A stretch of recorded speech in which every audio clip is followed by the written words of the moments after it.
नमस्कार दोस्तों, एक बार फिर से आप सभी का टू द पॉइंट चैनल में स्वागत है।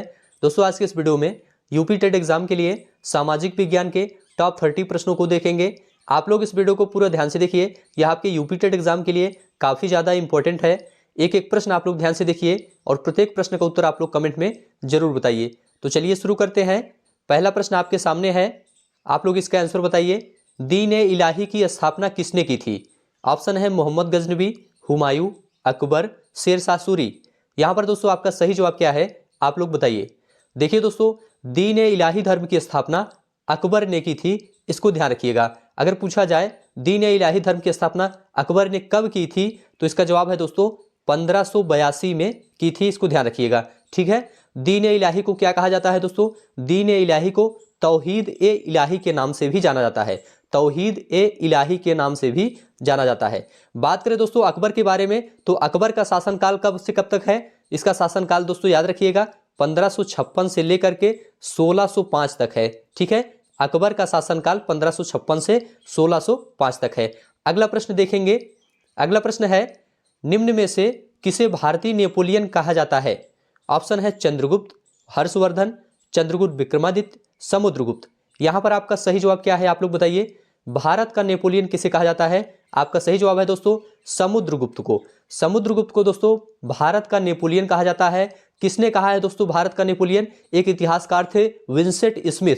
कौन थे?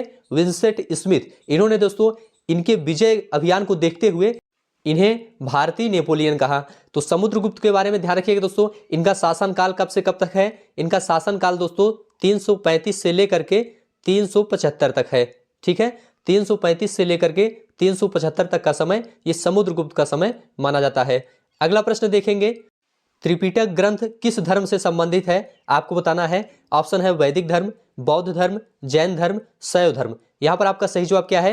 यहां पर आपका सही जवाब है दोस्तों त्रिपिटक ग्रंथ जो है ये बौद्ध धर्म से संबंधित है, इसको ध्यान रखिएगा।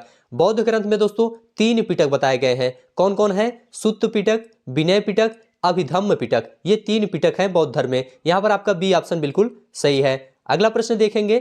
अगला प्रश्न है, महाराजाधिराज की उपाधि धारण करने वाला प्रथम गुप्त शासक कौन था? ऑप्शन है श्रीगुप्त, घटोत्कच, चंद्रगुप्त प्रथम, चंद्रगुप्त द्वितीय। यहां पर आपका सही जवाब क्या है? आपका सही जवाब है दोस्तों महाराजाधिराज की उपाधि धारण करने वाला प्रथम गुप्त शासक चंद्रगुप्त प्रथम था। इसको ध्यान रखिएगा। चंद्रगुप्त प्रथम का शासनकाल दोस्तों कब से कब तक माना जाता है? 319 से लेकर के 335 तक माना जाता है। ठीक है, 319 से लेकर के 335 तक का समय चंद्रगुप्त प्रथम का माना जाता है। ठीक है, यहां पर आपका सी ऑप्शन सही है। अगला प्रश्न देखेंगे, हुमायूं नामा किसने लिखा है? ऑप्शन है अबुल फजल, बदायूनी, गुलबदन बेगम, हुमायूं। यहां पर आपका सही जवाब क्या है? देखिए दोस्तों, हुमायूं नामा गुलबदन बेगम ने लिखा है, इसको ध्यान रखिएगा। गुलबदन बेगम कौन है दोस्तों? ये हुमायूं की बहन है। गुलबदन बेगम कौन है? हुमायूं की बहन है और इसने जो है हुमायूं नामा की रचना की है।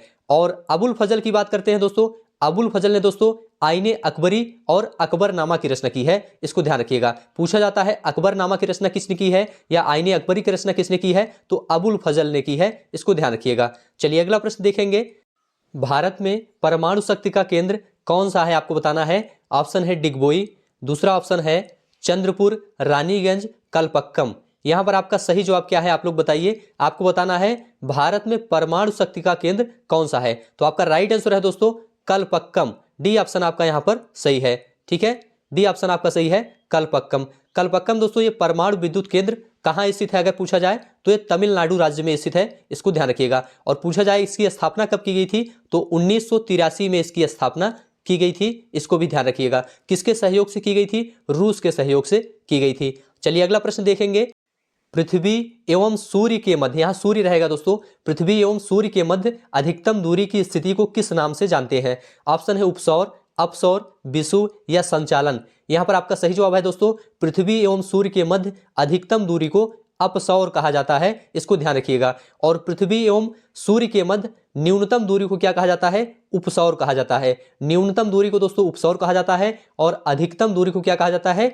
अपसौर कहा जाता है। ठीक है, तो पृथ्वी सूर्य से अधिकतम दूरी पर कब होती है? 4 जुलाई को होती है। ठीक है, 4 जुलाई को पृथ्वी जो है सूर्य से अधिकतम दूरी पर होती है और 3 जनवरी को पृथ्वी सूर्य से न्यूनतम दूरी पर होती है, इसको ध्यान रखिएगा। चलिए अगला प्रश्न देखेंगे। निम्नलिखित तिथियों में से किस पर ग्रीष्म अयनांत होता है, आपको बताना है। ऑप्शन है 22 दिसंबर, 21 मार्च, 23 सितंबर, 21 जून। यहां पर आपका सही जवाब क्या है? आपका सही जवाब है दोस्तों 21 जून को। ग्रीष्म अयनांत किसे कहते हैं दोस्तों? देखिए दोस्तों 21 जून को जो सूर्य होता है वह कर्क रेखा पर लंबवत चमकता है। ठीक है, कैसा होता है? लंबवत रहता है कर्क रेखा पर। परिणाम स्वरूप क्या होता है दोस्तों? उत्तरी गोलार्ध में सबसे बड़ा दिन होता है, जिसे हम ग्रीष्म ऋतु कहते हैं, या फिर यह घटना दोस्तों कर्क संक्रांति या ग्रीष्म अयनांत कहलाती है, इसको ध्यान रखिएगा। और 22 दिसंबर को क्या होता है? 22 दिसंबर को दोस्तों सूर्य जो है यह मकर रेखा पर लंबवत चमकता है। इसके परिणाम स्वरूप क्या होता है? उत्तरी गोलार्ध में दोस्तों सबसे छोटा दिन होता है, जिसे क्या कहते हैं? शीत ऋतु कहते हैं। चलिए अगला प्रश्न देखेंगे। अगला प्रश्न है, निम्न पर्वतों में से कौन सा भ्रंशन द्वारा उत्पन्न होता है? ऑप्शन है वलित पर्वत, ज्वालामुखी पर्वत, गुम्बदाकार पर्वत, अवरोधी पर्वत। यहां पर आपका सही जवाब क्या है? आपका सही जवाब है दोस्तों अवरोधी पर्वत। डी ऑप्शन आपका यहां पर सही है। अवरोधी पर्वत को दोस्तों ब्लॉक पर्वत भी कहते हैं। अवरोधी पर्वत का निर्माण दोस्तों कैसे होता है? भ्रंशन के द्वारा होता है। ठीक है, तो यहां पर आपका डी ऑप्शन बिल्कुल सही है। अगला प्रश्न है, निम्न देशों में से किसमें मेयान ज्वालामुखी पर्वत स्थित है? ऑप्शन है संयुक्त राज्य अमेरिका, फिलीपींस, चिली, जापान। यहां पर आपका सही जवाब क्या है, आप लोग बताइए।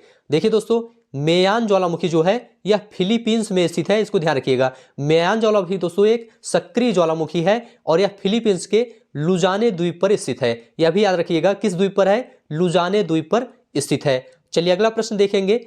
बिजली चमक एवं मेघ गर्जन विशेषताएं हैं, किस मंडल की विशेषताएं हैं आपको बताना है। क्षोभ मंडल की, समताप मंडल की, मध्य मंडल की या आयन मंडल की। तो ध्यान रखिएगा दोस्तों बिजली जो चमकती है, मेघ गर्जन जो होता है, यह सब घटनाएं दोस्तों क्षोभ मंडल में होती है, इसको ध्यान रखिएगा।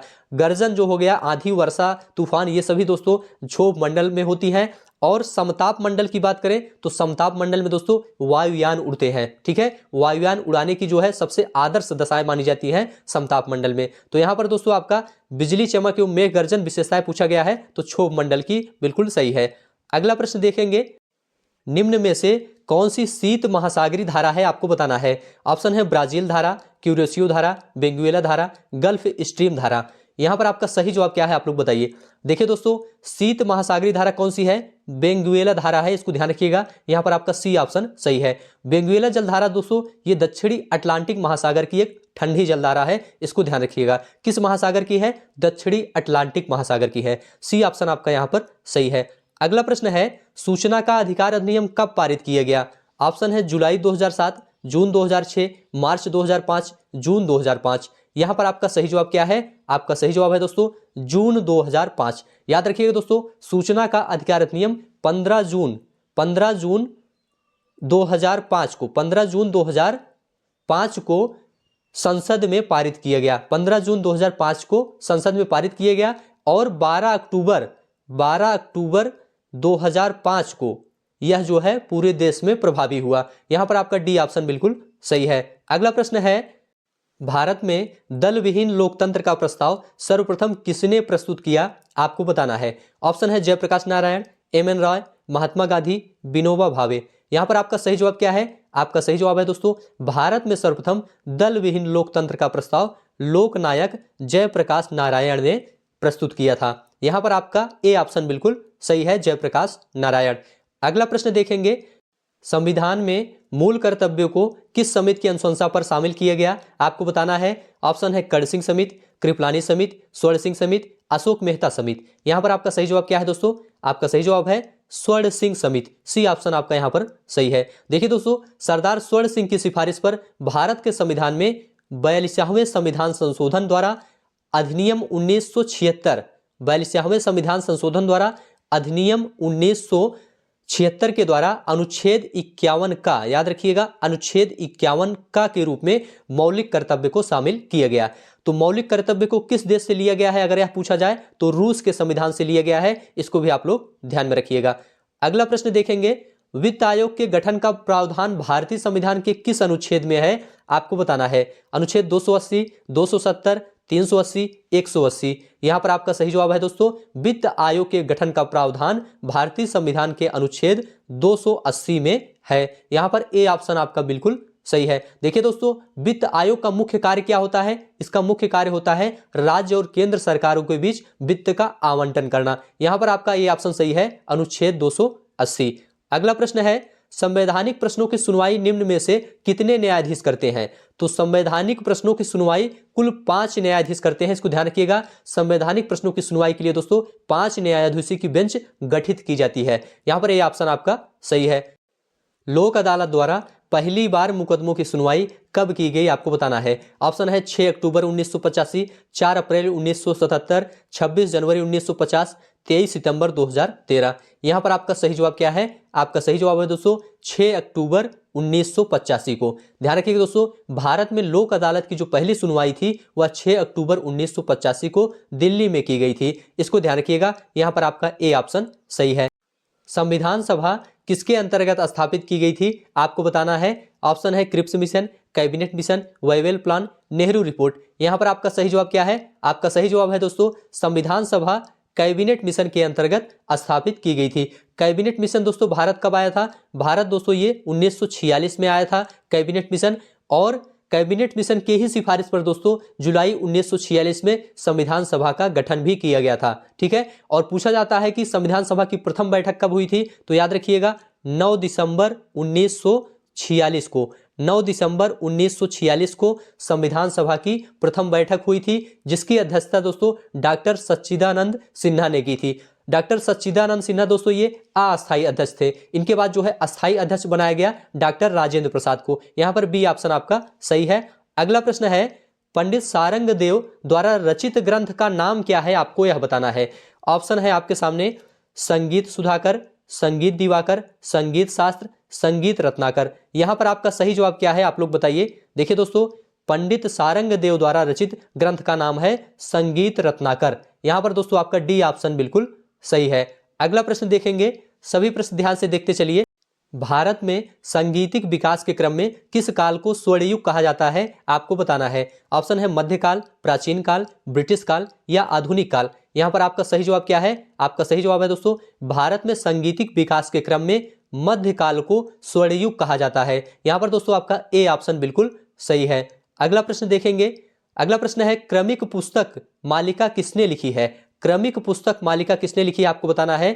पंडित विष्णु नारायण भातखंडे या गुड़े या पलुस्कर या कैकड़ी। यहां पर आपका सही जवाब है दोस्तों क्रमिक पुस्तक मालिका पंडित विष्णु नारायण भातखंडे ने लिखी है। यहां पर आपका ए ऑप्शन बिल्कुल सही है। अगला प्रश्न देखेंगे, इनमें एक संधि प्रकाश राग है, कौन सा संधि प्रकाश राग है, आपको बताना है। ऑप्शन है जौनपुरी, भैरवी, बिहाग, वृंदावनी, सारंग। यहां पर आपका सही जवाब क्या है? देखिए दोस्तों, संधि प्रकाश राग इसमें से क्या है? बी ऑप्शन आपका भैरवी जो है ये संधि प्रकाश राग माना जाता है। राग भैरव जो होता है दोस्तों, राग भैरवी जिसे कहते हैं, यह जो है दोस्तों संधि प्रकाश मतलब उषा काल में गाया जाने वाला राग है। तो यहां पर बी ऑप्शन आपका सही है। अगला प्रश्न है, इनमें एक संगीतमय माना जाता है, यहां संगीतमय रहेगा। इनमें एक संगीतमय किसे माना जाता है? ऋग्वेद, सामवेद, यजुर्वेद या अथर्ववेद। यहां पर आपका सही जवाब क्या है? आपका सही जवाब है दोस्तों सामवेद को। सामवेद को दोस्तों संगीतमय माना जाता है, इसको ध्यान रखिएगा। यहां पर आपका बी ऑप्शन बिल्कुल सही है। अगला प्रश्न देखेंगे, सभी प्रश्न ध्यान से आप लोग देखते चलिए। अल्फांसो एक प्रचलित किस्म है नाशपाती की, केला की, आम की, सेब की। आप लोग बताइए आपका सही जवाब क्या है। देखिए दोस्तों, अल्फांसो जो है ये आम की एक प्रजाति है, इसको ध्यान रखिएगा। इस प्रजाति के आमों का दोस्तों निर्यात कहां होता है? यूरोपीय देशों में होता है। यहां पर आपका सी ऑप्शन सही है। अगला प्रश्न है, पहाड़ी क्षेत्रों में बाग लगाने की कौन सी विधि अपनाई जाती है, आपको बताना है। षटभुजाकार विधि, आयताकार विधि, कट्टूर विधि या पूरक विधि। यहां पर आपका सही जवाब क्या है दोस्तों? पहाड़ी क्षेत्रों में बाग लगाने की कट्टूर विधि अपनाई जाती है, इसको ध्यान रखिएगा। कट्टूर विधि क्या है दोस्तों? इस विधि में क्या होता है? सीढ़ी नुमा खेती होती है जो पहाड़ों के ढालों पर बनाई जाती है। ठीक है, जो पहाड़ी ढालों पर बनाई जाती है, इस विधि द्वारा दोस्तों पहाड़ों पर क्या होता है? खेतों में बाग लगाए जाते हैं। तो कट्टूर विधि आपका यहां पर बिल्कुल सही है।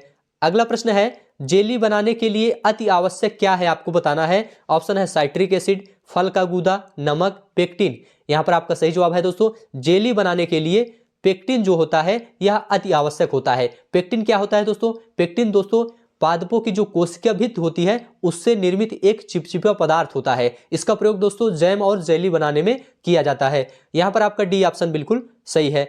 अगला प्रश्न है, आम की कौन सी किस्म बहुभ्रूणी है, आपको यह बताना है। ऑप्शन है अल्फांसो, नीलम, चंद्रकली, दशहरी। यहां पर आपका सही जवाब है दोस्तों चंद्रकली। चंद्रकली दोस्तों आम की एक प्रजाति है जो बहुभ्रूणी होती है, ठीक है। और यह प्रजाति दोस्तों मुख्यतः कहां उगाई जाती है, केरल में उगाई जाती है, इसको ध्यान रखिएगा। यहां पर सी ऑप्शन आपका सही है। गार्डन रेक का उपयोग किया जाता है। गार्डन रेक का प्रयोग किस लिए किया जाता है। ऑप्शन है कृंतन हेतु, पौध प्रसारण हेतु, या खरपतवार एकत्रीकरण हेतु, या काट छांट हेतु। यहां पर आपका सही जवाब क्या है, आपका सही जवाब है दोस्तों खरपतवार एकत्रीकरण हेतु। देखिए दोस्तों गार्डन रेक जो है दोस्तों एक मशीनी संयंत्र होता है, इसकी सहायता से खरपतवार को एक जगह एकत्रित किया जाता है। अगला प्रश्न है, अचल संधि पाई जाती है। अचल संधि कहां पाई जाती है, कोहनी में, कपाल में, कलाई में, घुटने में। यहां पर आपका सही जवाब क्या है, अचल संधि दोस्तों कपाल में पाई जाती है या सिर की हड्डियों में पाई जाती है, जिसे कहते हैं कपाल की हड्डियों में या सिर की हड्डियों में एक ही चीज है। अचल संधि दोस्तों ये कपाल की हड्डियों में पाई जाती है। बी ऑप्शन आपका यहाँ पर सही है। इस प्रकार से दोस्तों आज का वीडियो यहाँ पर समाप्त होता है। ये सभी प्रश्न आपके यूपी टेट एग्जाम के लिए इंपॉर्टेंट है। यह वीडियो आपको कैसा लगा आप लोग कमेंट में लिखकर जरूर बताइए। अच्छा लगा है तो हमारे चैनल को सब्सक्राइब करिए। अभी के लिए बस इतना ही। अब हम आपको नेक्स्ट वीडियो में मिलेंगे किसी नए टॉपिक के साथ। तब तक के लिए आप सभी का बहुत बहुत धन्यवाद।